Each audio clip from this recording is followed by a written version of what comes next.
Кандайсыздар анан? 5500 сомду жутуп коюп отурасыңар. Жанта мер эшикке чыга албай. Байып улам эстеп 10.000 сом болду деп коюп. Азыр ушул болуп калды, көчөгө чыксаң эле түкүрүп турат эле эстеп кетип эле кайра мындай болуп эле. Бирок кайра карызды эстегенде түкүрүп мындай поддержка кылып коеюн деп эле мындай. Кытайдан карыздан кутулуп кетербиз деп. Эсептеп чыктым мен. Сиздер деле эсептесеңиздер керек, а?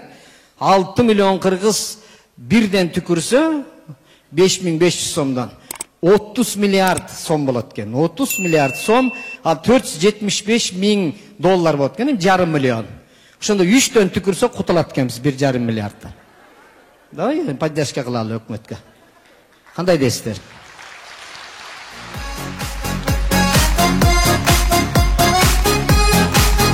Оңой эле экен, эле настроениясы түшүп эле Кытай басып алды деп элечи.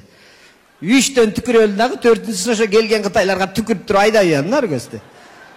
Жакшы жашап калабыз. Өзүбүз деле өзүбүз багып алсак болот экен.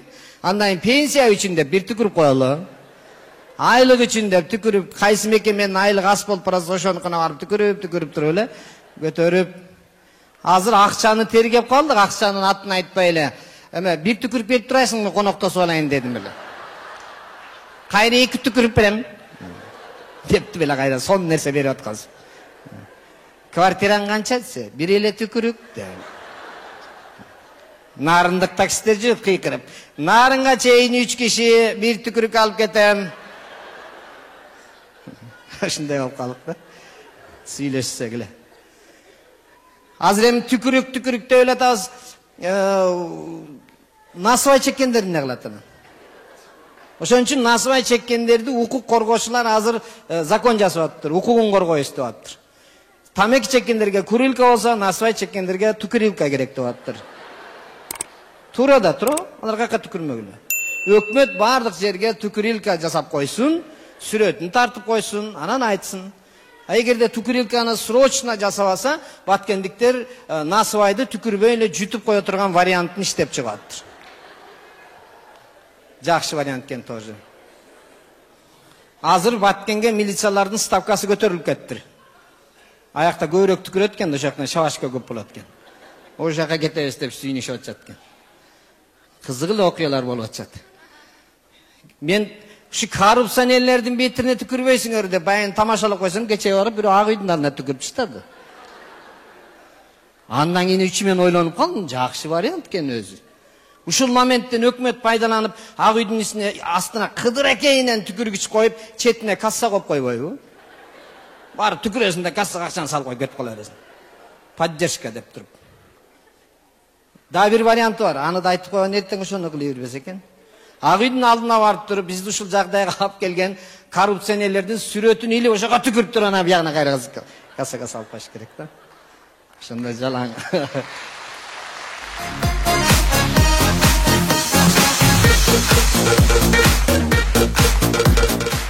Коррупционерлердин сүрөтүн илип түкүргүлө, анан кийин жаман көргөн кошунаңдын сүрөтүн илип түкүрүп кетип калбай калат. Эми бул жерде түкүрүк десе, эмне үчүн түкүрүк, бул эми каршы чыгып, түкүрүктү колдогондор көп болуп атат деп эле айтышпайбы? Эч ким колдобойт, ал түкүргөн туура эмес. Негизи түкүрбөш керек, тугандар. Эмне төөсүңбү? Кетип атып эле түкүрүп коюп эле кетип. Кыргызстан болсо, четтен кишилер келсе, кичине мындай көрүп деле уят, ошонун жанына туруп шалп этип түкүрүп алып кетип атсаң, туристтер анан удобно мындай секирип алып өтүп жүрсө, үйүңө түкүрө бер, потологуңа түкүрүп жатып ал. Бирок эл чогулган жерге келгенде түкүрбөш керек да. Эмне себептен элде түкүрүккө нааразы болуп аткан себеби мындай да, өз негизи штраф кандай учурда алынат, ошонун эмеси мындай, жолу кандай болуш керек. Эгерде 5000 сом айлык алган болсоң, анда ошол түкүргөнгө 200 сом болуш керек да. Минимальный айлык 5000 сом болсо. Анан 5000 сом айлыгың болсо, 5000 сом түкүргөнүңө болсо, 3 айлыгын түкүрүп коюп не кыласың анда? Бирөө бакыш больной болсочу, такыр löpкөсү ооруп аткан. Ал 1 жылдыгын бир түкүрүп коюп өлдү го, анда такыр талада калды.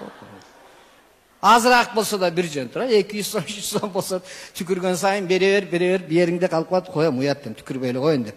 Эки жакты карап мына. Ушундай жашообуз кызык болуп баратат эми. Эми аракет кылалы эми. Жакшы жагына аракет кылалы. Эми бул жерден элдин баары нааразы болгон ошол болуп атат. Акчасын көбүрөөк кылып койгон экен, азыраак кылып койгон болсо эч ким деле нааразы болмогон. Кандай дейсиздер? Ошон үчүн келиңиздер, түкүрбөйлө коелу. Бул баягы айла жактан айла үй болуп аткан нерсе болуп атат экен да эми. Эми ошон үчүн мындай макал болуп калды да азыркылар ошо. Баягы сен таза болсоң, мен таза болсом дегенди азыр башкача айтып калыштыр. Сен түкүрбөсөң, мен түкүрбөсөм, анда бюджетти ким толтурат дегенди дейли болуп калды азыр. Эми ошон үчүн поддержка катарында болуп атса керек. Эми мен убакыт тар экен биякта. Себеби дегенде мына жигиттердин ушул юбилейлик концерттин куттуктайбыз. Бул жигиттерди бала кезден бери эле билем. 10 жыл эмес, андан деле көп болуп кетти окшойт. Жигиттерге ийгилик, чыгармачылык эргүү болсун. Убактыңыздарды бөлүп келгениңиздерге рахмат. Таланттарга ушинтип көбүрөөк келип колдоп туруңуздар. Бир түкүрүккө деле акчасы жетпейт экен. Бир түкүрүк болгон болчосо, анда көп болуп кетмей экен анда. Келиңиздер эми элибизге тынччылык, токчулук, анан тазалык, молчулук болсун. Кош келипсиздер.